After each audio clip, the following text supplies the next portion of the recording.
Hi guys, so you just watched a clip of my wife skiing, who is a pretty accomplished skier but lacks kinesthetic awareness, and she's probably laughing right now as she films me. She's always the camera person, she's shaking her head no, but she knows she doesn't have kinesthetic awareness. She's actually a pretty good skier though, but if you saw in the clip, there is some weird transition stuff going on. There's a weird step move going in, it's unintentional. There's also a weird rotary move, and I feel like a lot of people do stuff like this in a transition, and I think the reason why is it's a misconception. I think the way of how we teach people to turn their legs into the turn, and I don't think that's necessarily wrong, but I think it's wrong some of the time.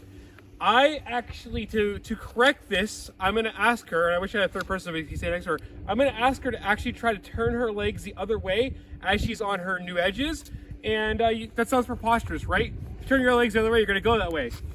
The thing is, the edges determine which way we're going to go. So if I'm on my left edges, if I turn my legs left or I turn my legs right, they're still going to go to the left no matter what happens. It's going to change how the rotary forces go through the ski. It's actually going to cause more edging at the simplest thing. In fact, I call this counter-directional steering, and it's not counter with your hips. It's not like the PMTS counter action or counterbalance. I actually forget what they call it, but it's essentially leg steering through the transition and through the entire turn the opposite way. In fact, if I stand here and I'm on my left edge just a little bit and I turn my legs to the right, it actually turns my body to the right, and it's actually making my legs turn left. This is why I think leg steering into the turn is a myth unless the skis are very extremely flat or in the air. I think if they're under edge at all, very good skiers, whether they know it or conscious of it at all, are actually steering their legs the other way. And you've seen tons of video of me skiing, and my hips don't move around that much unless I want them to. So we're gonna ask Diane, my wife, to go ahead and try this in some short turns and see if we can improve them at all.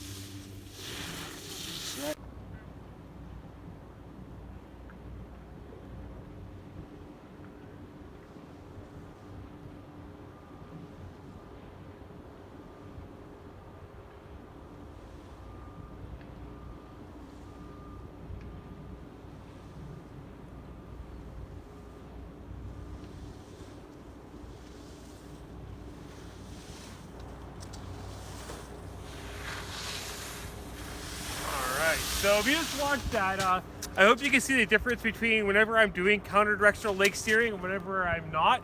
I started off obviously not doing it. I know it seems contrived because I don't ski like that normally, but I went ahead and started doing it about halfway down, and it keeps my hips more stationary, which is sometimes a really good thing, sometimes not.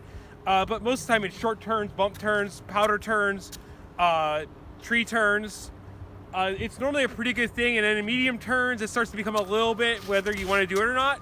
But overall, I think teaching people to steer the legs into the turn causes them to look like the first pitcher. Look at all of our PSIA instructors.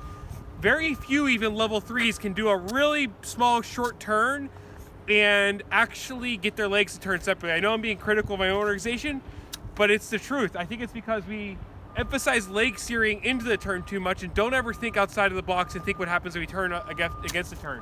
So the next clip, we're going to go ahead and we're going to see if Diane can correct that little stem rotary issue in the transition by trying to counter direction.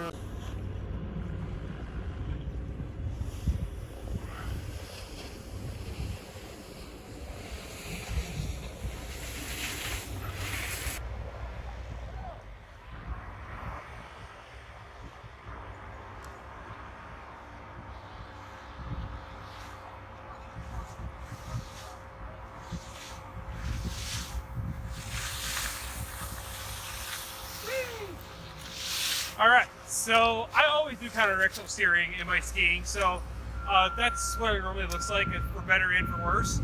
I feel like there's two different reasons for it. The reason I was doing it with my wife was to get rid of the pivot in a transition, and that's timed so that your transition, it's timed so that you start doing that counter-directional steering right as the edges change. That way, instead of the skis twisting in because of the unwinding of all that counter, you purposely steer them as they tilt, and it causes you not to pivot in transition.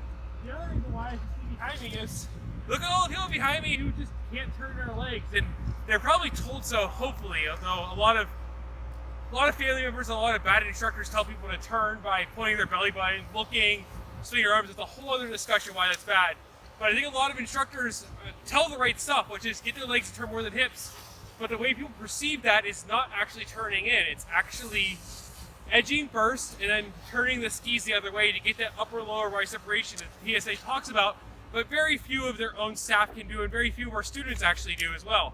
So we're going to finish with a couple more clips of some counter-directional steering, probably my wife, probably myself.